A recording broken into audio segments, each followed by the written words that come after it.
할렐루야, 수요모임에 나오신 성도님들을 진심으로 환영하고 축복합니다. 이 시간 우리의 마음을 다해 하나님께 찬양하며 고백하며 나아가길 원합니다. 우리 다 같이 오직 주의 사랑에 매여 찬양하시겠습니다.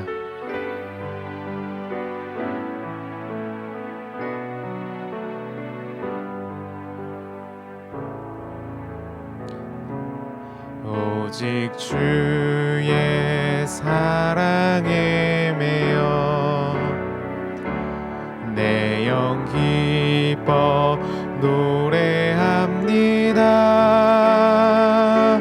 이 소망의 언덕 기쁨의 땅에서 주께 사랑 드립니다.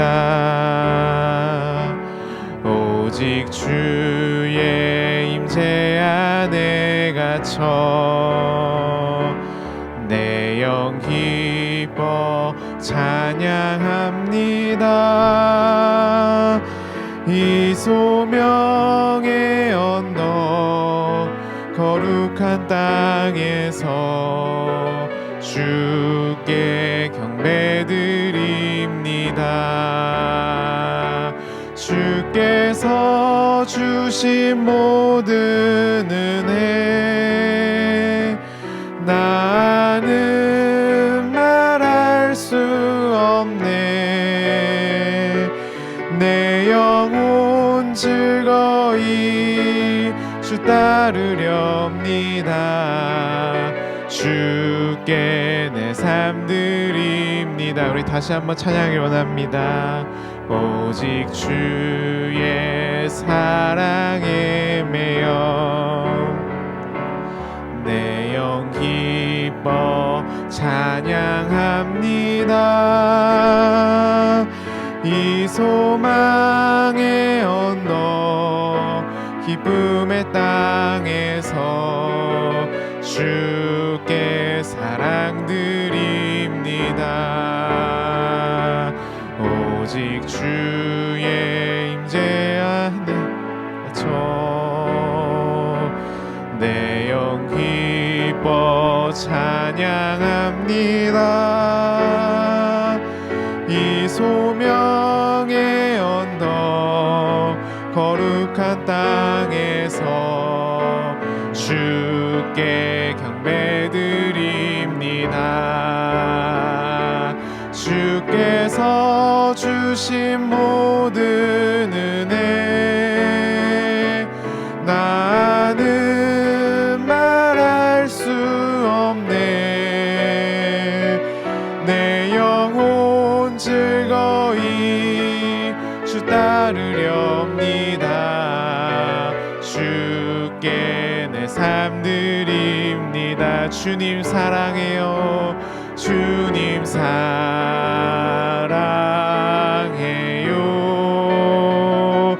온 맘과 정성 다해 하나님의 신실한 친구 되기 원합니다. 나 무엇과도 주님을 바꾸지 않으리. 다른 어떤 은혜 구하지 않으리. 오직 주님만이 내 삶의 도움이시니 주께 얼굴 보기 원합니다. 다시 한번 찬양할까요? 나 무엇과도 주님을 바꾸지 않으리. 다른 어떤 은혜 구하지 않으리. 오직 주님만이 내 삶의 도움이시니 주의 얼굴 보기 원합니다. 주님 사랑해요. 주님 사랑해요.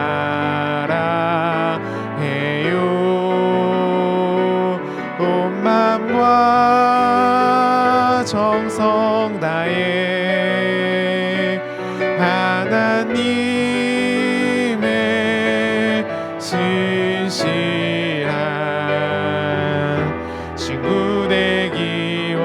원합니다. 주님 사랑해요. 주님 사랑해요.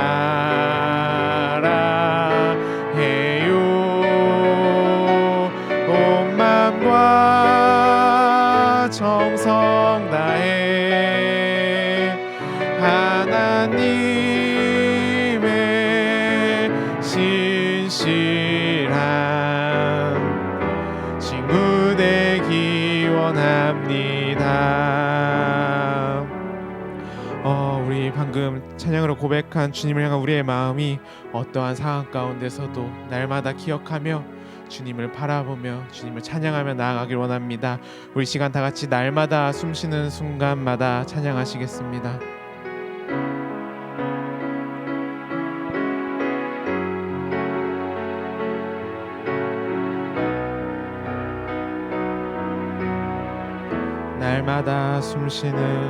날마다 숨쉬는 순간마다 내 앞에 어려운 일 보내 주님 앞에 이 몸을 맡길 때 슬픔 없네 두려움 없네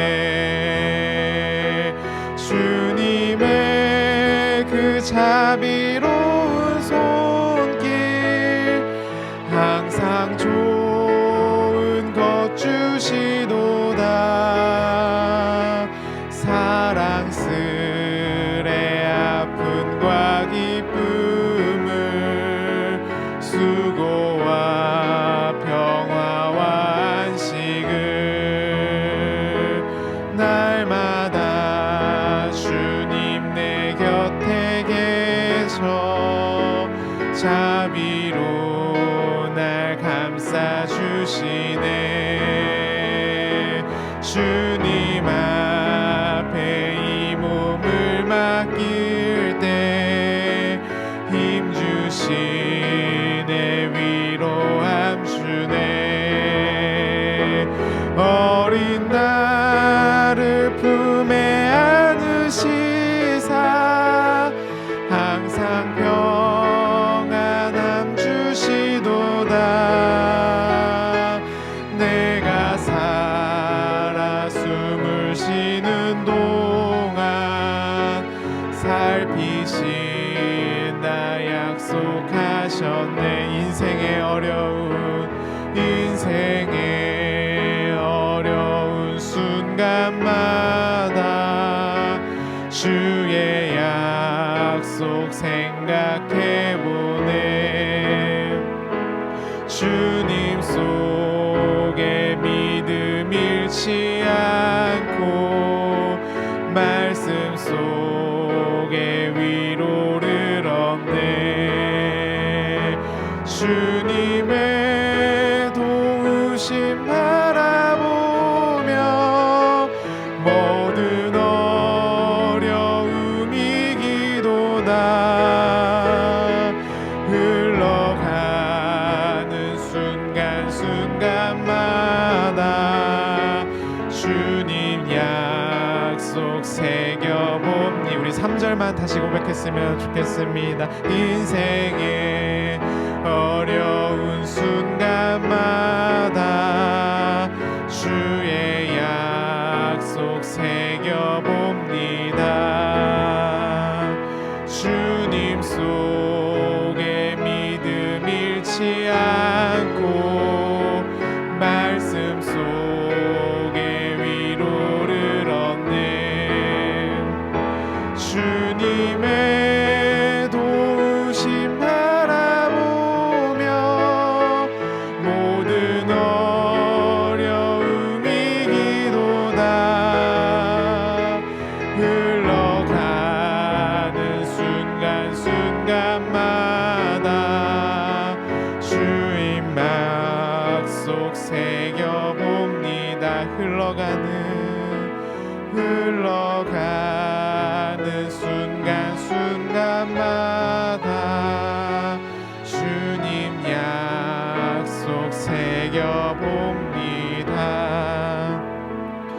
올 시간 이 모임을 위해 잠시 기도했으면 좋겠습니다. 하느님, 이 시간 우리 모임 가운데 함께하여 주시고 이 시간을 통해 더욱 주님을 알아가는 귀한 시간이 될 수 있도록 이 시간 성령 하나님께서 함께 해달라고 우리 다 같이 기도했으면 좋겠습니다. 다 같이 기도하시겠습니다.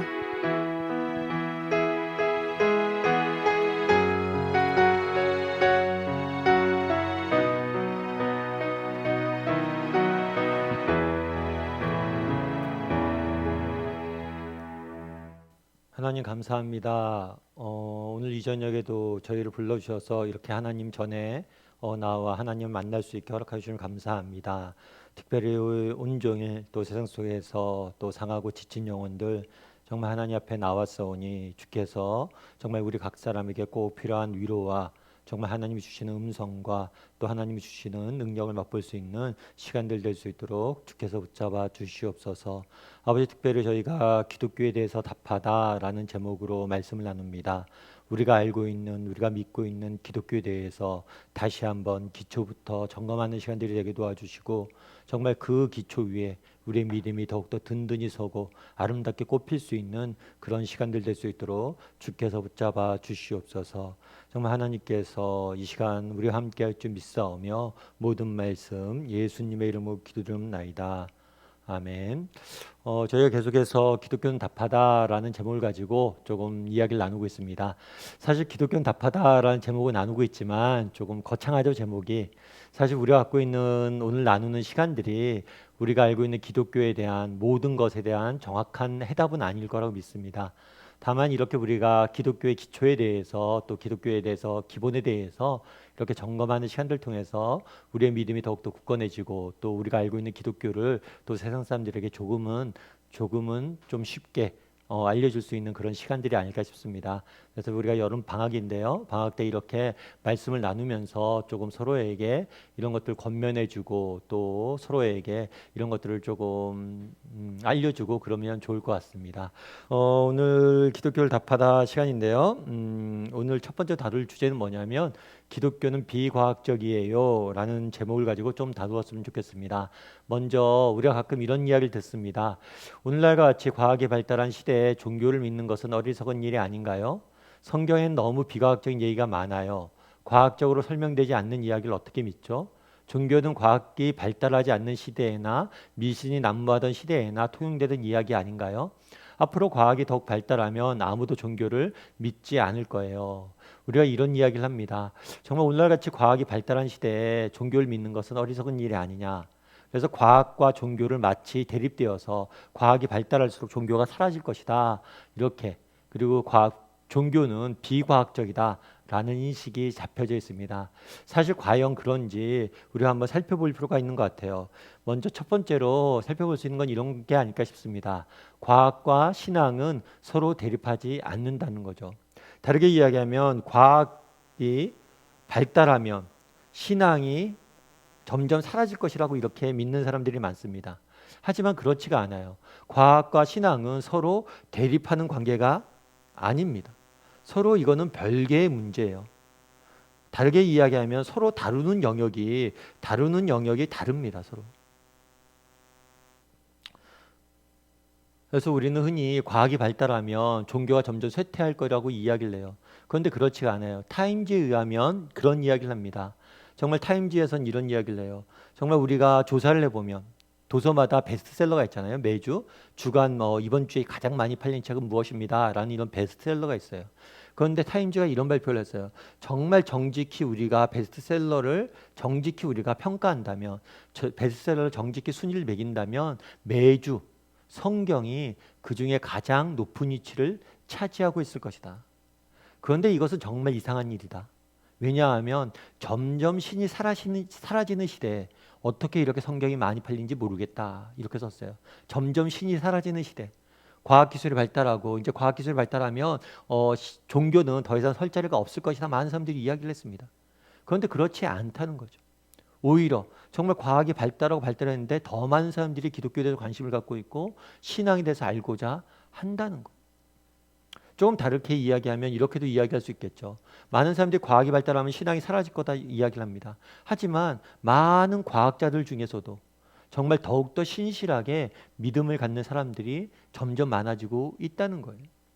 우리 프랜시스 콜린스라는 사람이 있습니다. 이 사람은 원래는 무신론자예요. 무신론자인데 이 사람은 어떤 사람이냐면 굉장히 뛰어난 과학자예요. 과학자고 이 사람이 한 일은 뭐냐면 인간 게놈 프로젝트의 총책임자예요. 다르게 말하면 여러분들 유전자 지도 아시죠? 이 유전자 지도를 만든 최초의 팀을 이끌었던 사람이에요. 그런데 이 사람이 원래 무신론자였는데 이 연구를 하면서 뭐가 됐냐면 유신론자로 바뀌었어요. 그러면서 그가 책을 하나 썼어요. 그 책의 이름은 뭐냐면 하나님의 언어라는 책이에요. 그 책에서 이 사람은 서문에서 이렇게 밝히고 있습니다. 하나님의 언어를 배우는데 세계 각 6개국 2,000명의 과학자가 꼬박 밤낮 쉬지 않고 매달렸습니다. 그렇지만 우리는 고작 우리 몸을 창조했을 때 쓰여졌던 책의 첫 페이지만 보았을 뿐입니다. 정말 세상 사람들의 말처럼 과학이 발달한다면 인간의 종교가 설 자리가 없을 것이다 이야기를 합니다. 정말 그렇다면 정말 어떻게 이렇게 정말 인간 게놈 프로젝트를 연구를 하다가 원래는 무신론자인데 정말 인간의 설계도 게놈이란 게 유전자 정보잖아요. 지도잖아요. 그 설계를 보면서 너무나 이렇게 아름답게 설계되어 있는 거예요. 이걸 보면서 이건 도저히 우연으로 이렇게 생길 수가 없다. 이건 누가 만든 게 틀림없다. 생각하고 유신론자가 되는 거예요. 어떻게 이런 일들이 일어나냐는 거죠. 그래서 우리는 과학이 발달하면 신이 설 영역이 없다고 하지만 그렇지가 않아요. 과학을 통해서 오히려 더 뭘 발견하는 거예요? 신이 존재한다는 걸 이 사람을 발견했다고 이야기합니다. 물론 반대급부도 있어요. 정말 과학을 연구하다가 하나님으로부터 멀었다고 고백하는 사람도 있습니다. 그런데 과학을 연구하다가 하나님으로 더 가까워졌다고 이야기하는 사람도 있어요. 따라서 과학과 신앙은 서로 전혀 다른 문제를 다루는 겁니다. 과학이 발달한다고 과학자라고 신앙을 버리게 되는 게 아니에요. 신앙과 과학은 별개의 문제입니다. 그래서 여러분이 잘 아는 아인슈타인 같은 경우에는 이렇게 이야기했습니다.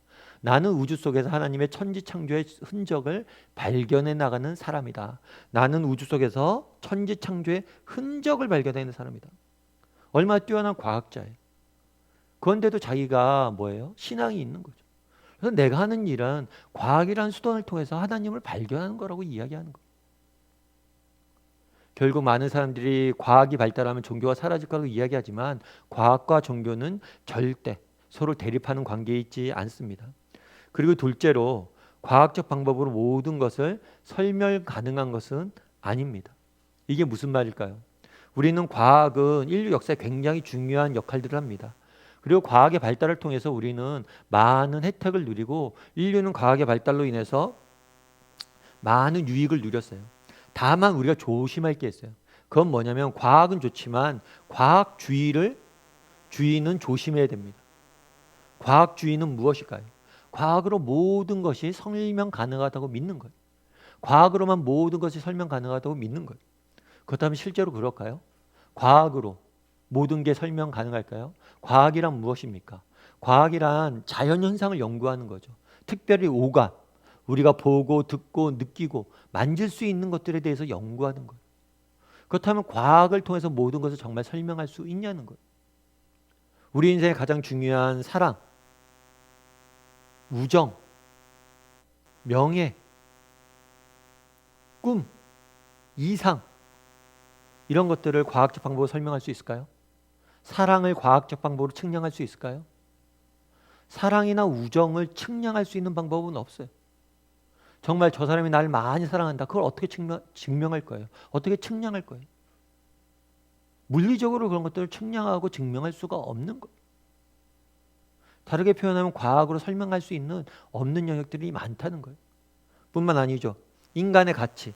요즘 인간의 존엄성에 대해서 많은 이야기를 하죠. 인간의 존엄성, 가치에 대해서 과학적 방법으로 설명할 수 있을까요? 인간이 저 길가에 있는 돌덩어리보다 더 가치 있다는 것을 과학적으로 설명할 수 있어요?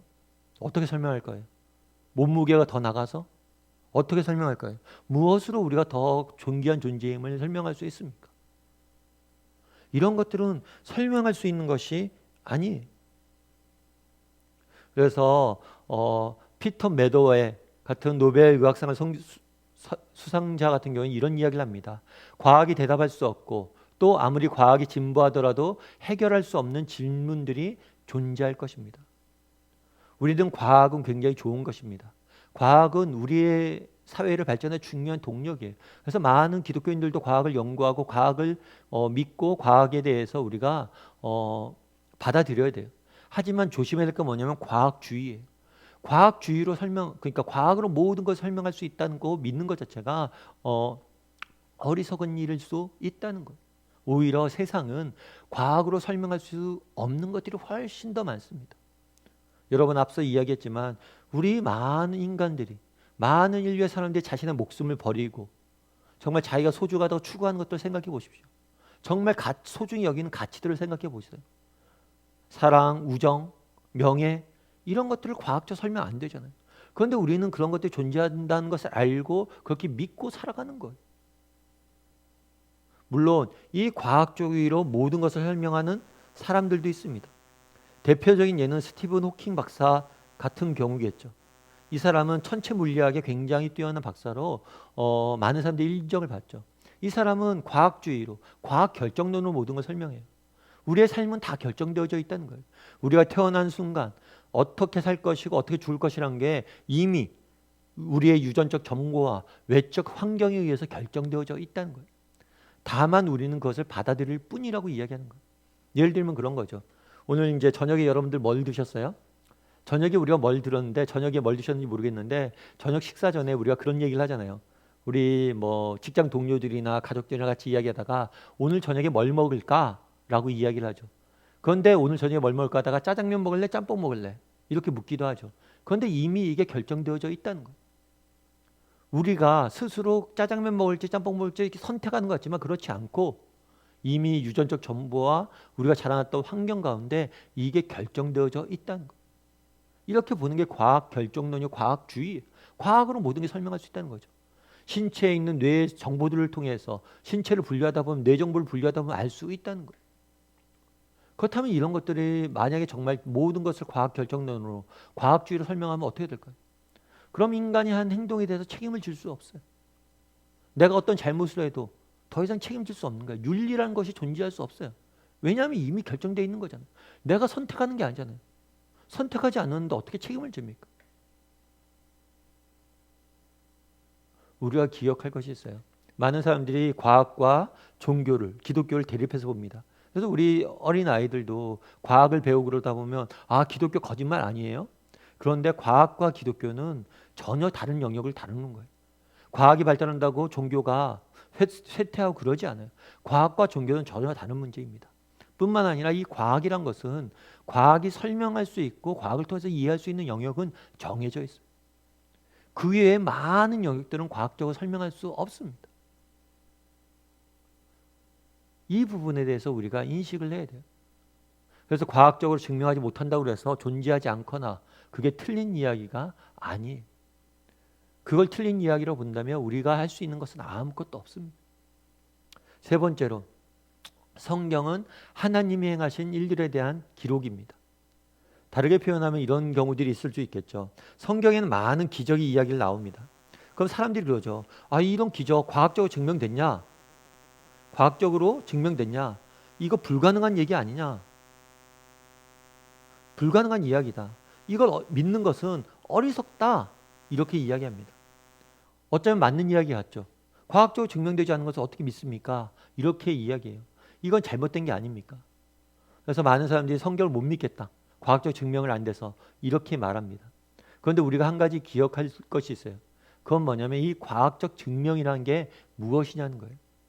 예를 들면 이런 게 있을 수 있겠죠. 여기 사과나무가 하나 있다고 봅시다. 사과나무는 여러분들 중력의 법칙 아시죠? 아마 중력의 법칙은 누구나 다 배웠을 거예요. 중력의 법칙은 뭐예요? 사과가 이제 지구가 당겨서 뭐예요? 떨어진다는 거죠. 사과가 땅에 떨어지는 게 중력의 법칙이에요. 그래서 기다리다 보면 사과가 그 무게를 못 이기고 떨어진다는 거예요, 땅에. 이게 중력의 법칙이에요. 그런데 모든 사과가 땅에 떨어집니까? 사과나무에 있는 모든 사과가 땅에 떨어져요? 아니죠. 어떻게 해요? 사람이 올라가서 이것을 수확을 합니다. 땅에 떨어지기 전에 그 사과나를 띄워줘. 그러면 사람이 사다리를 타고 올라가서 사과나무를 띄웠다고 가정을 해봅시다. 그럼 중력의 법칙이 파괴된 걸까요? 중력의 법칙 파괴되지 않았죠. 그런데 반대로 얘기하면 중력의 법칙이대로 사과가 땅에 떨어지지 않았다고 이건 불가능한 일일까요? 그렇지 않죠. 이것도 가능한 일이죠. 중력의 법칙에 의하면 사과는 땅에 떨어져야 됩니다. 그런데 사과가 땅에 떨어지지 않고 뛰어서 가져갔어요. 그게 불가능해요? 가능하죠. 대부분의 사과는 그렇게 사람들이 수확해 갑니다. 그러면 이걸 어떻게 설명할 수 있는 거예요? 이건 과학적 법칙에 어긋난 것이 아니라 과학적 법칙도 틀린 것이 아니지만 이게 가능한 이유는 뭐냐면 인격적 존재에 개입이 있었기 때문이에요. 좀 어려운 말일 수 있죠. 과학이란 건 사실 뭐냐면 외적 조건이나 환경이 일정할 때 일어나는 현상이에요. 아무런 주변에 어떤 개입이 없었을 때 일어나는 현상이 과학이에요. 그걸 과학적 현상이라고 그래요. 아무도 만지지 않으면 사과는 땅에 떨어집니다. 하지만 누군가가 사과를 띈다면 사과는 떨어지지 않아요. 그건 마찬가지로 정말 하나님이 계시다면 어떤 신적 존재가 있다면 아까 얘기했던 것처럼 과학은 외적 조건이나 환경이 동일하다는 거예요. 다르게 말하면 인간이 개입하지 않는다고 전제했을 때 사과는 땅에 떨어집니다. 하지만 인간이 개입하면 사과는 언제든지 다르게 변형될 수 있어요. 마찬가지로 하나님이 존재한다면 하나님이 개입하신다면 못하실 일이 없다는 거예요. 많은 사람들이 과학적으로 증명됐냐? 증명되지 않은 것을 못 믿겠다 이야기하지만 이 과학적으로 증명됐다라는 표현, 이 표현은 하나님이 안 계셨을 때 일어나는 현상이란 거예요. 만약에 하나님이 계시다라고 전제한다면 모든 현상들은 다르게 설명되어져야 돼요. 결국에 기적이란 무엇입니까? 사람들이 기적이라고 이야기를 해요. 그런데 기적이란 것들을 자체는 하나님이 없을 때 이루어지는 일들이라고 생각하는 거예요. 그런데 하나님 계시다면 이러한 일들은 성경 이야기들은 얼마든지 나타날 수 있다는 거예요. 그리고 우리가 또 한 가지 기억할 것이 있어요. 뭐냐면 이 기적, 세상 사람들이 기적이라고 이야기하죠. 이 기적에 대해서 자연현상의 기적을 어떻게 설명하냐면 자연현상의 일시정지 혹은 자연현상을 거슬러 일어나는 일이라고 이야기하는 거예요. 예를 들면 해가 가다가 이런 거죠. 딱 멈춰요. 해가 안 가고 그 일시정지된 거죠. 그리고 또 해가 갑자기 물이 아래로 떨어져 갑자기 위로 올라가요. 그러면 이게 기적이라고 이야기를 하는 거죠. 그런데 우리는 그래서 이걸 기적이라고 자연현상이 지금 이루어지지 않은 것을 기적이라고 이야기를 합니다. 그런데 생각해 보면 뭐가 있냐면 기적이라는 개념은 어떤 개념이냐면 오늘 우리가 살고 있는 이 자연세계가 정상이라고 봤을 때 이 자연현상과 다른 게 기적이에요. 오늘 내가 살고 있는 이 삶이 정상이라고 했을 때 이게 다르면 기적이에요. 하지만 반대로 이야기하면 어쩌면 우리가 살고 있는 세상이 뭐예요? 비정상적인 세상일 수 있다는 거예요. 그런 이야기를 하죠. 사람들이 어떻게 이렇게 질병에 걸렸던 사람들이 병이 낫습니까? 어떻게 죽었던 사람이 살아납니까? 당연히 질병이 걸리면 아파야 되고 질병이 걸리면 죽어야 되는 게 우리의 사고방식이에요. 하지만 이게 비정상일 수 있다는 거예요. 원래 하나님께서 이 세상을 어떻게 지으셨습니까? 어떤 질병도 없고 아픔도 없고 어떤 상처와 눈물도 없이 지어졌어요. 우리가 살고 있는 삶 자체가 너무나 비정상적인 거예요. 원래 정상적인 삶은 따로 있습니다. 성경엔 여러 가지 기적들이 나와 있어요. 이 기적들을 왜 성경이 적어 놓았냐는 거예요. 이 기적들을 성경이 적어 놓은 이유가 있습니다. 그건 뭐냐면 하나님이 보여주려고 한 거예요. 뭘 보여주려고 했어요? 앞으로 언젠가 이루어질 하나님 나라, 하나님이 이루고자 하는 세상에 대해서 예고편으로 보여준 거예요. 그곳은 어떤 곳이에요? 정말 아픈 자들이 더 이상 없는 곳이에요. 그곳은 어떤 곳이에요? 정말 죽음이 더 이상 없는 곳이에요. 그것은 어떤 것이에요? 그 무엇도 인간을 해하지 않는 세상. 그 세상을 보여주기 위해서 뭘 한 거예요? 기적을 통해서 보여주신 겁니다. 많은 사람들이 과학과 기독교는 대립된다고 생각을 해요. 그리고 과학을 믿으면 기독교를 믿으면 안 된다고 생각합니다. 그런데 그렇지 않아요. 과학과 종교는 결코 대립하지 않습니다. 그리고 두 번째로 과학은 우리의 삶에 굉장히 큰 유익을 줍니다. 또한 인류 역사에 굉장히 큰 도움을 줘요. 하지만 과학이 설명할 수 없는 것들이 너무 많음을 인정해야 돼요. 과학주의에 빠지면 안 됩니다. 과학으로 모든 걸 설명할 수 있다고 생각하면 안 돼요. 사랑과 우정과 명예와 이상과 정말 인권은 과학으로 설명할 수 없는 거예요. 그리고 세 번째로 성경의 이야기는 어떤 이야기라고요? 하나님이 행하신 일을 기록한 거예요. 하나님이란 신적 존재가 있고 그가 행하신 일을 기록한 게 성경이에요. 하나님이란 신적 존재가 있다면 못하실 일이 어디 있겠어요? 그래서 우리는 기적을 믿는 거예요. 그럼 성경에 하나님께서 왜 이런 기적들을 적어 놓으셨습니까? 많은 사람들이 왜 기적이 지금 일어나지 않냐고 이야기해요. 그런데 이 기적을 적어 놓은 이유가 있어요. 그건 언젠가 우리가 하나님 만들 새 하늘과 새 땅의 모습을 보여준 거예요. 우리가 살고 있는 세상이 비정상이에요. 그곳에 가면 우리는 더 이상 아픔도 없고 눈물도 없고 상처가 없는 곳에서 우리는 살게 될 거예요. 그걸 미리 예고편으로 보여주신 것입니다. 그래서 우리는 성경에 나와 있는 이 기적들을 받아들이고 그것들을 통해서 정말 우리가 가게 될 세상에 대해서 꿈꾸며 살아가는 것입니다. 이사야 선지자는 이렇게 이야기합니다. 그때 맹인의 눈이 밝을 것이며 못 듣는 자의 사람의 귀가 열릴 것이며 그때 저는 자가 사슴같이 뛸 것이며 말 못한 자의 혀는 노래하리니 이는 광야에서 물이 솟겠고 사막에서 시내가 흐를 것이다. 그날 우리가 꿈꾸는 세상은 어떤 세상입니까? 더 이상 아픔이 없는 세상, 더 이상 상처가 없는 세상, 서로가 진심으로 사랑하는 세상. 그 세상의 예고편으로 하나님께서는 기적을 보여주신 거예요. 광야에 물이 솟고 사막에 시내가 흐르는 그 세상. 그래서 우리는 그 세상에 대한 소망을 가지고 이 땅에서 살아가고 있는 것입니다. 우리 이 시간 함께 찬양했으면 좋겠습니다. 찬양하실 때 우리 오늘 눈물로 함께 찬양했으면 좋겠습니다. 정말 언젠가 성경을 통해서 약속한 하나님의 약속들, 정말 하나님께 주시마 약속했던 것들을 다 이루어진 것들을 목격하게 될 것입니다. 그날을 바라보고 소망함으로 우리가 살아있던 고백을 담아서 우리 오늘 눈물로 함께 찬양했으면 좋겠습니다.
소망의 길을 만든다.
시간 우리 계속해서 좀 살펴보길 원하는 것은 믿는다고 뭐가 달라지나요? 라는 제목으로 조금 살펴봤으면 좋겠습니다.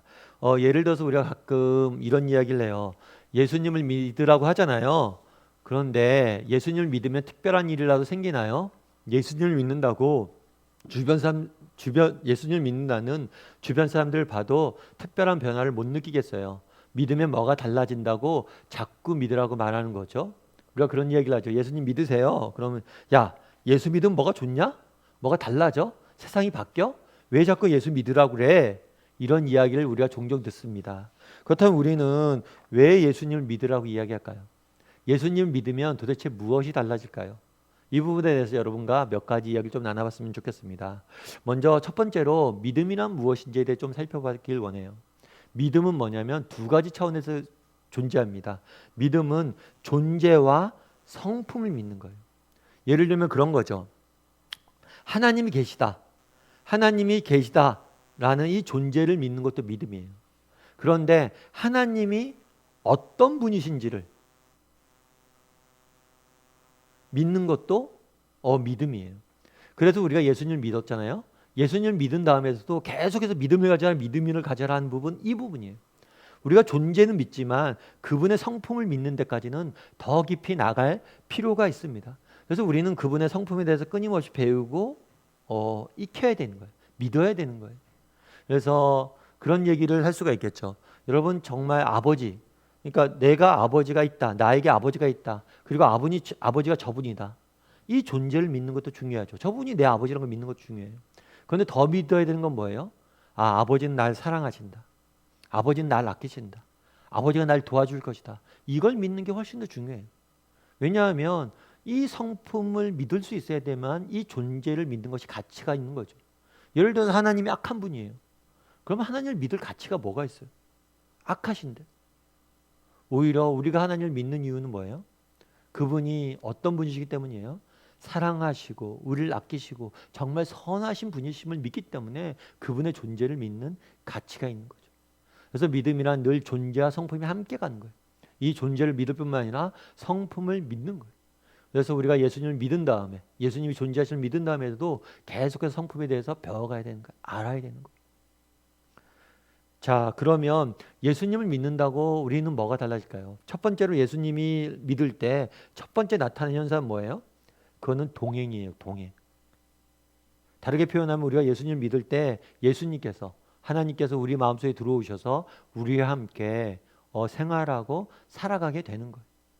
많은 사람들이 그런 얘기를 해요. 내일부터 내가 교회 나가야지. 교회 나와요. 그리고 예배 드려요. 예배 드리고 집에 와요. 그런데 어떤 사람들은 예배 드릴 때 너무 가슴이 뜨거워져요. 야, 정말 예수님 믿길 잘했다. 정말 예수님의 사랑이 느껴져. 정말 난 이제 앞으로 예수님과 살래. 이렇게 느껴진 사람도 있어요. 그런데 내가 예수님 믿으려고 교회 갔어요. 근데 집에 돌아왔어요. 그런데 아무 변화가 없어요. 별 느낌이 없어요. 야, 그러면 이거 믿는다고 뭐 달라지는 게 있어?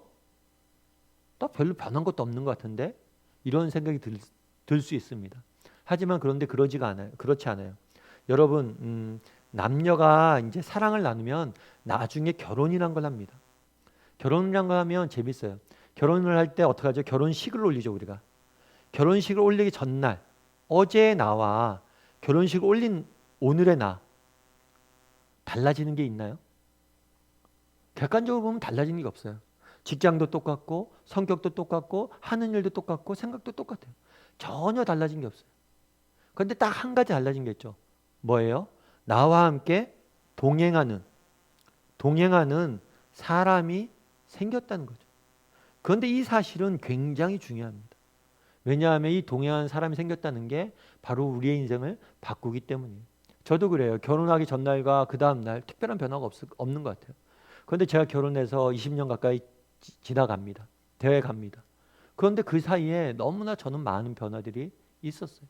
내가 만약 결혼하지 않았다면 지금 난 어떻게 살까요? 혼자 그냥 살겠죠. 혼자 먹고 마시고 즐기고 혼자를 위해서 돈 벌고 일하고. 그런데 지금은 그렇지가 않아요. 제 인생의 대부분은 가족을 위해서 헌신합니다. 휴가가 돼도 가족을 위해서 어떻게 같이 보낼까 생각하게 되고, 내가 일하면서 정말 맛있는 걸 먹어도 어떻게 하면 가족들과 함께 나눌 수 있을까 고민하게 되고, 늘 저의 생각과 사고와 삶의 초점은 가족에게 맞춰져 있는 거예요. 당장 결혼식 한 날은 아무 변화가 없는 것처럼 느껴져요. 그런데 세월이 지나다 보면 내 삶에 근본적인 변화가 일어나고 있음을 우리는 느끼게 됩니다. 이것이 믿음이에요. 내가 예수를 믿는다고 결단을 해요. 믿음의 결단을 합니다. 그럼 그 다음날 당장 어떤 변화도 일어나지 않습니다. 그런데 그날 중요한 변화가 있어요. 우리가 예수님을 믿을 때 어떤 변화가 있어요? 우리 가운데 예수님이 찾아와셔서 나와 동행하고 됩니다. 동행하세요. 그러다 보면 어느새 내 삶의 모든 것들이, 많은 것들이, 근본적인 것들이 변해져 있는 거예요. 그래서 예수님이 그런 이야기를 합니다. 예수님 믿는다고 뭐 달라지나요? 믿는 순간 우리에게 일어난 일이 있어요. 그건 바로 뭐예요? 동행이에요. 동행. 그래서 우리가 소망이 있는 거예요. 내가 예수님 믿은 다음에 당장 큰 변화가 없을 수 있습니다. 아, 난 정말 예수님 믿고 잘 살아야지. 그런데 여전히 내 삶에 큰 변화도 없고 여전히 내 삶에 큰 적이 없을 수 있어요. 하지만 시간이 지나면 나와 동행하는 사람이 생겼다는 사실만으로 우리의 삶은 근본적으로 변하게 되어 있어요. 자녀도 마찬가지잖아요. 자녀가 태어났을 때 앙앙 울 때, 야, 우리에게도 아들이 생겼네, 딸이 생겼네. 그 사실, 나와 함께한 사람이 생겼다는 사실이 얼마나 우리의 큰 변화를 가져옵니까? 어느새 나는 아빠로서 살고 있잖아요. 아빠로서 준비가 안 됐을지 몰라도 동행하는 사람이 생기니까 아빠가 되어 있잖아요. 우리도 정말 예수를 믿는다고 했을 때 당장은 눈에 변화가 없을 수 있어요. 하지만 동행하는 예수님이 있기 때문에 우리는 그리스도인으로 살아가게 될 거예요.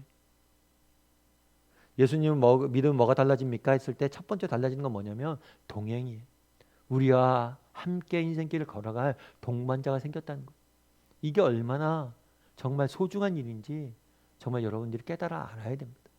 그리고 둘째로 예수님을 믿게 될 때 우리에게 나타나는 건 뭡니까? 그것은 자유예요. 자유. 자유. 참된 자유. 참된 기쁨과 만족, 행복을 우리는 누리게 될 거예요. 왜 그럴까요? 여러분, 여기 컵이 하나 있습니다. 이 컵은 우리가 뭐에 쓰죠? 이렇게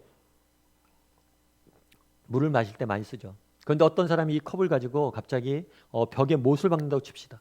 못을 막 박아요. 컵으로 못을 박으면 못이 잘 박힐까요? 잘 안 박히겠죠. 그래서 컵으로 못을 막 박다가 이거 이상하네 컵이. 이거 못도 못 박네. 이 컵 쓸모 없어. 이 컵 잘못 만들었네. 이렇게 이야기하면 어떻게 될까요? 그 사람을 두고 우리는 어떻게 생각할까요?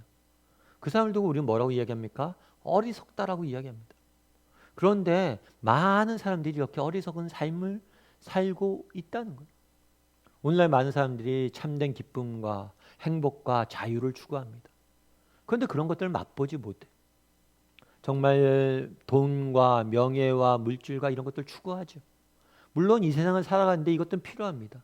이런 것들은 우리의 삶의 행복의 중요한 조건이 돼요. 그런데 이것들을 많이 추구하고 많이 성취하고 많이 이루는데 정말 참된 기쁨과 행복을 맛보고 있나요? 많은 연예인들이 고백하는 게 뭐예요? 정말 우리가 어떤 일을 잘하면, 정말 가수가 돼서 정말 노래를 잘하면 뭐가 있습니까? 사람들이 인기를 얻죠. 그래서 인기를 얻으면 어때요? 기쁘죠. 행복하죠. 그런데 어느 순간부터 이 인기에 매여서 이 인기를 붙잡고 살아가는 자신의 모습을 발견돼요. 그러다 보니까 자신의 삶이 불행하다고 느껴지고 수많은 사람들이 인생의 정점에서 자신의 생명을 버리는 경우도 있고 얼마나 많은 사람들이 불행을 한 거예요. 그렇다면 왜 이런 현상들이 일어나는 거예요?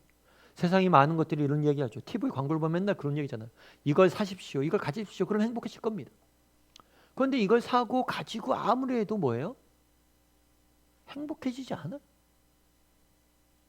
그럼 왜 행복해지지 않냐는 거예요. 그건 뭐예요? 컵으로 못을 받고 있기 때문이에요. 다르게 말하면 우리 인간이란 어떤 존재인지 모르기 때문이에요. 이 우리 인간이 만들어진 목적, 우리 인간이 만들어진 근본적인 이유, 인간이란 어떤 존재인지를 모르고 엉뚱한 데 쓰기 때문이에요. 결국에 인간이란 어떤 존재입니까? 인간은 어떻게 참된 기쁨을 누릴 수 있는 존재예요. 여러분 마더 테레사 아시죠? 마더 테레사 같은 경우에는 어, 아주 어린 나이에 인도의 캘커타에 갑니다. 그곳에서 가난하게 사는 아이들이 너무 불쌍해서 그들을 위해서 평생 그들을 돌보고 섬기는 일들을 했어요. 그래서 나중에 이렇게 그 테레사 수녀님의 그러한 정말 선행이 많은 사람들의 모범이 되고 많은 사람들이 그를 존경하잖아요. 근데 한 번은 기자가 그런 이야기를 했어요. 뭐라고 얘기했냐면, 아유, 참 테레사 수녀한테 참 당신은 좋은 일, 선한 일을 하십니다. 특별히 이 가난한 곳에 가서 이런 사랑을 베푸시니까 얼마나 훌륭하십니까? 이런 이야기를 했어요. 그랬을 때 그런 이야기를 합니다. 이 사람들이 가난하다고요? 이 사람들이 배고프다고요? 아니요. 저는요. 진짜 배고프고 가난한 사람들은 당신네 석구 사람이라고 생각합니다. 하면서 이런 이야기를 했어요.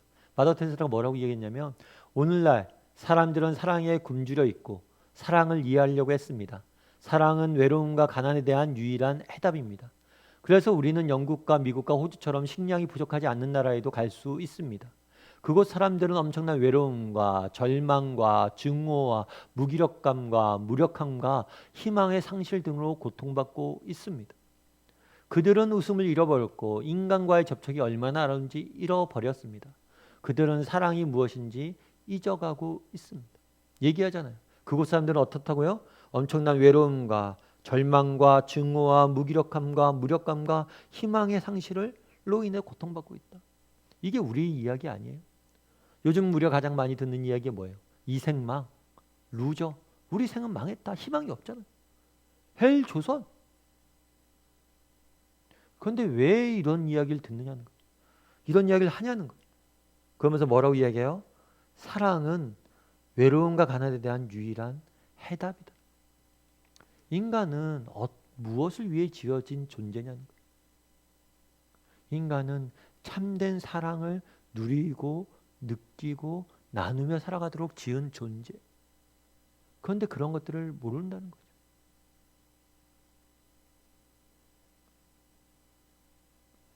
믿으면 뭐가 달라집니까? 믿으면 우리는 참된 기쁨과 만족과 자유를 누리게 돼요. 왜요? 정말 하나님이 우리를 얼마나 사랑하시는지 깨달아 알고 그 사랑 안에 들어가고 그 사랑을 나누게 되어 있기 때문입니다. 정말 우리 인생의 문제는 무엇입니까? 정말 이 사랑에 대한 해답이 없는 거예요. 믿으면 뭐가 달라집니까? 정말 하나님이 나를 얼마나 사랑하시는지 그것을 깨달아 알게 되고 그분과 사랑의 관계를 누리게 되는 거예요. 그 사랑의 관계를 누리다 보면 우리는 인생의 참된 기쁨과 자유와 행복을 맛보게 되는 거예요. 왜 우리는 자유를 맛봅니까? 우리는 그것을 위해 지음받은 존재이기 때문에 그것에서만 인생의 해답을 찾을 수 있기 때문에 많은 사람들이 얘기하죠. 야, 믿는다고 뭐 떡이 나오냐 밥이 나오냐. 믿는다고 세상이 달라지냐? 야, 너 믿어도 똑같구만. 직장에서 똑같이 살고 어제나 오늘날 똑같지 않아? 바뀌는 게 있어? 바뀌는 게 있어요. 뭐가 있습니까? 참된 사랑을 느끼고 누리고 알게 되는 거예요. 그러면 우리는 참된 기쁨과 자유를 맛보는 거예요. 그것이 정말 믿음이 우리에게 주는 귀한 선물입니다. 우리가 믿는 순간 하나님께서 우리의 삶 가운데 같이 들어와 계십니다. 우리가 믿는 순간 참된 하나님의 사랑을 맛보고 그 사랑의 관계 안에 들어가서 정말 사랑을 누리게 되어 있습니다. 그랬을 때 우리는 참된 자유와 기쁨을 맛보게 되는 거예요. 뿐만 아니라 세 번째로 믿는 순간 우리가 가지게 되는 건 뭐예요? 그것은 바로 소망이에요. 어떤 소망일까요? 그것은 정말 이 땅의 삶이 전부가 아니라 진정한 삶이 우리에게 기다리고 있다는 것을 믿게 되는 거예요. 정말 그것에 대한 소망이 생기는 거예요. 결국에 제가 한번 지난번에도 한번 나눈 이야기 같긴 한데요. 제가 이제 고등학교 때 친구 이제 아버님이 돌아가셨어요. 아버님이 돌아가셔서 그때는 이제 친구 아버님 돌아가시고 그러면 관을 운구하고 그러잖아요. 운구하고 그래서 관을 이렇게 나르는데 그때 이런저런 이야기를 많이 들었습니다. 근데 이 관도 종류가 다 달라요. 그리고 관도 좋은 관일수록 무게가 많이 나갑니다. 무겁습니다. 좋은 나무를 썼기 때문이에요. 그래서 어떤 사람들은 굉장히 비싼 나무로 좋은 관을 만든다고 그러더라고요. 그런데 생각해 보면 그런 생각이 들었어요. 아무리 좋은 나무로 써도, 좋은 관으로 써도 뭐예요? 그냥 관이잖아요. 죽은 시체를 담는 곳이잖아요. 그럼 아무리 좋은 관이면 뭘 합니까? 마찬가지로 이 땅의 삶이 전부라면, 우리 인생의 끝이 기다리는 게 죽음이라면, 이 땅에서 아무리 화려한 삶을 살고 이 땅에서 아무리 좋은 것을 누려도 그게 과연 무슨 의미가 있을 수 있냐는 거예요. 정말 그게 어떤 가치를 갖냐는 거예요. 그저 좀 더 좋은 관에 실려서 가는 거 아닐까요? 그런데 성경은 뭐라고 이야기합니까? 이 땅의 삶이 전부가 아니란 거예요. 우리에겐 진정한 삶이, 정말 새하늘과 새 땅에서 우리가 영원을 위해서 우리는 지원받았고 영원한 삶이 기다리고 있다는 거예요. 이것이 우리가 가진 소망인 거예요. 요즘 코로나로 해서 우리가 많이 이제 하잖아요. 코로나 때 우리가 깨닫는 게 뭐예요? 코로나는 공평하다는 거죠. 모든 사람들에게 잘 살고 똑똑한 사람이 코로나 안 걸리는 거 아니에요. 다 걸려요. 마찬가지로 정말 죽음의 문제는 모두에게 예외가 없습니다. 뿐만 아니라 우리가 코로나 때문에 왜 이렇게 다들 사회적 거리를 두게 하고 일과 직장 이런 것들 멈추고 이렇게 비정상적인 삶을 삽니까? 생명보다 소중한 것이 없다는 거예요. 생명이 제일 중요하다는 거예요. 모든 경제적인 활동, 모든 것들보다. 그런데 이것에 대한 해답을 어디서 찾을 수 있습니까? 그거는 예수님을 통해서 우리는 찾을 수 있습니다. 성경은 뭐라고 약속해요? 예수님께서 죽으셨다가 뭘 하신 것처럼 부활하셨던 것처럼 우리는 부활하게 될 것이다. 영원한 생명을 누리게 될 것이다. 이야기합니다. 많은 사람들이 이 내세에 대한 이야기를 하면 그런 이야기를 해요. 아유, 현실이 힘들어 죽겠는데 내세가 무슨 가치가 있냐? 그런데 여러분 그거는 모르는 거예요. 현실은 오늘 내가 느껴져서 그렇잖아요. 내세는 우리가 아직 가보지 못했기 때문에 못 느껴서 그렇잖아요. 그런데 진짜 그곳에 가서 그 삶을 누리게 되잖아요. 느끼게 되잖아요. 그럼 정말 이 땅의 삶이 얼마나 무가치하고 무의미한 것인지를 알게 될 거예요. 예수님을 믿으면 도대체 뭐가 달라지냐? 라고 이야기하는데 예수님을 믿으면 달라지는 게 있어요. 그건 첫 번째로 뭐냐면 예수님이 우리가 동행하십니다. 두 번째로 예수님 뭘 하세요? 우리의 삶 가운데 참된 자유와 기쁨을 맛보게 해주세요. 왜냐하면 예수님과의 관계 속에서 하나님과의 관계 속에서 우리는 사랑을 누릴 것이기 때문이에요. 그리고 세 번째로 정말 예수님을 믿으면 뭐가 달라집니까? 참된 소망을 우리는 발견하게 돼요. 어떤 소망을 발견하게 됩니까? 정말 이 땅의 삶에 대한, 정말 우리를 기다리고 있는 진정한 삶에 대한 소망이 발견되는 거예요. 이 땅의 삶은 그 땅의 삶을 가기 위한 여정이 지나지 않아요. 여행이 지나지 않아요. 우리는 고향에 돌아가게 될 거예요. 우리가 어디로 와서 어디로 가고 있는지에 대한 분명한 해답을 발견하게 되는 거예요. 왜 우리가 이 땅에 존재하고 우리의 삶의 끝이 무엇이 기다리고 그곳에서 우리가 무엇을 하게 되지? 그리고 그것을 품게 되면 정말 이 땅의 삶의 의미를 찾게 되는 거예요. 말씀을 맺을까 합니다. 예수님을 믿으면 무엇이 달라지냐 이야기합니다. 첫째 뭐가 달라져요? 그분과 우리가 동행하게 될 것입니다. 그리고 또 우리는 그분과 함께 동행하면서 그분이 주시는 참된 자유와 기쁨과 행복을 맛보게 될 거예요. 사랑의 관계를 맛보게 될 거예요. 그리고 마지막으로 우리는 그분이 주시는 참된 소망, 정말 우리의 삶의 끝에 무엇이 기다리고 있고 우리가 누리게 될 영원한 삶과 그 길 찾아가는 여행 가족 가운데 우리가 어떻게 살아야 될지에 대해서 우리는 발견하게 될 것입니다. 그것이 우리의 믿음이 주는 우리 삶의 가장 근본적인 변화 세 가지입니다. 이 변화를 누리고 정말 이 변화를 우리의 것으로 만드는 방법이 있어요.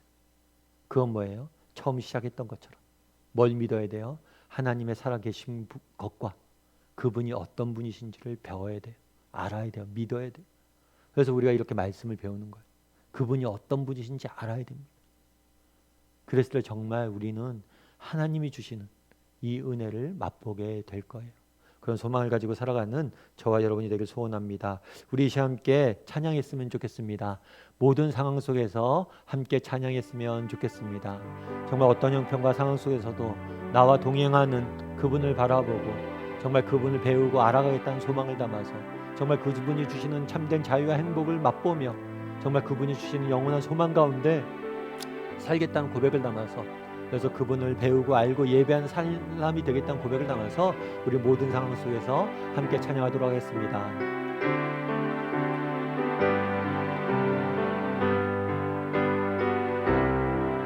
모든 상황 속에서 주를 찬양할지라.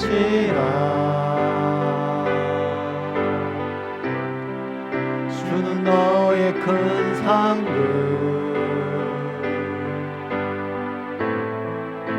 큰 도움이시라. 주의 얼굴 구할 때 주의 영을 구사 크신 사랑 안에서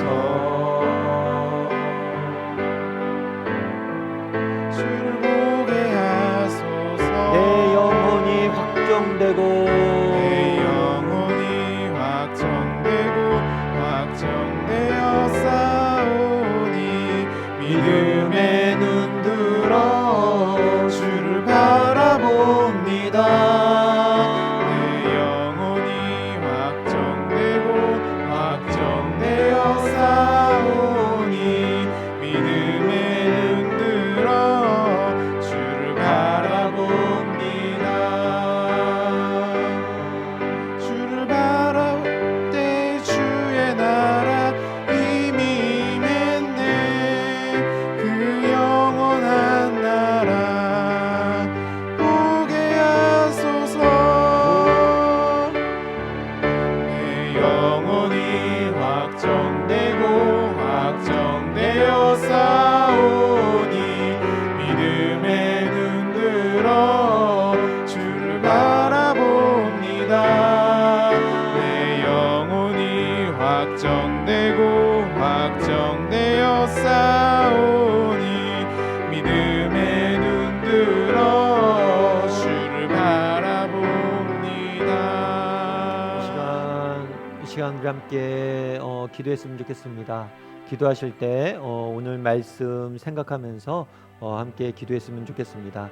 말씀 생각하면서 함께 기도하실 때 정말 많은 사람들이 정말 기독교는 비과학적이라고 이야기합니다. 하지만 그렇지 않습니다. 과학과 종교는 다루는 영역이 다릅니다. 오히려 과학이 모든 것을 설명할 수 있는 과학주의가 정말 우리 사회를 오히려 더 병들게 만듭니다. 정말 우리가 과학에 대해서 바른 관점과 이해를 가지고 바라볼 수 있도록 위에서 기도해 주시고, 특별히 성경에는 하나님이 행하신 많은 일들이 기록되어 있습니다. 이 일들을 왜 기록해 놓았습니까? 언젠가 이루어질 참된 세상, 우리가 사는 세상은 비정상적입니다. 진정한 세상, 참된 세상이 무엇인지 성경은 보여주고 있는 것. 그날에 대한 소망을 가지고 살아갈 수 있도록 정말 그날에 하나님께 주신 그 소망을 마음에 품고 살아가는 우리가 되게 해달라고 기도했으면 좋겠습니다. 또한 우리가 정말 하나님을 더욱더 깊이 알아가고 배워가고 우리의 더욱 믿음이 깊어지는 그런 시간이 되게 해달라고 기도했으면 좋겠습니다. 정말 예수님에 대해서 알아야 됩니다. 하나님에 대해서 알아야 됩니다. 그분에 대해서 믿어야 됩니다. 정말 믿음이 통해서 우리가 주시는 유익이 무엇입니까? 정말 우리와 동행하시고 우리에게 참된 자유를 주시고 참된 소명을 주시는 그 예수님, 그 하나님에 대한 믿음은 더욱더 굳건히 세워갈 수 있는 우리 모두가 되게 해달라고 기도했으면 좋겠습니다. 또한 기도하실 때 공동체를 위해서 기도했으면 좋겠습니다. 왜 우리가 이 기독교를 답하다 이 시간들을 배웁니까? 정말 우리가 믿는 기독교가, 우리가 믿는 신앙이 정말 참된 진리이고 생명이기 때문입니다. 이 진리이고 생명이신 하나님의 말씀 세상에 전할 수 있는 사람들이 되게 해달라고. 그래서 우리가 속한 지역이, 지역사회가, 우리가 속한 일터가, 우리가 속한 가정이 정말 하나님의 불금으로 말씀으로 가득한 그런 가정이 공동체가 되게 해달라고 이 시간 오늘 말씀 기억하면서 또 우리가 속해 있는 공동체가 믿음으로 정말 하나님에 대한 정말 신앙으로 가득한 공동체가 되게 해달라고 이 시간 목소리로 같이 기도하도록 하겠습니다. 같이 기도하시겠습니다.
사랑의 하나님, 이 시간 우리가 이렇게 함께 모여서 하나님의 말씀 배우고 또 하나님 어떤 분이신지에 대해서 돌아보았습니다. 정말 믿는다는 것이 무엇입니까? 정말 우리가 하나님에 대해서 날마다 알아가고 배워가고 닮아갈 수 있는 우리 모두가 될 수 있도록 주여 붙잡아 주시옵소서. 정말 여호와를 알자 힘써 알자 이야기합니다. 정말 여호와를 아는 지식이 없어서 이 백성이 망한다고 이야기합니다. 우리가 하나님에 대해서 배우길 원합니다. 하나님이 어떤 분이신지 더 깊이 알아가길 원합니다. 그걸 통해서 정말 하나님께서 정말 우리를 위한 어떠한 계획이 있는지 정말 하나님이 얼마나 선하신 분인지 알아야 되겠습니다. 그랬을 때 우리의 삶 가운데 정말 하나님의 능력을 맛보고 정말 참된 기쁨과 자유 가운데 지낼 수 있음을 믿습니다.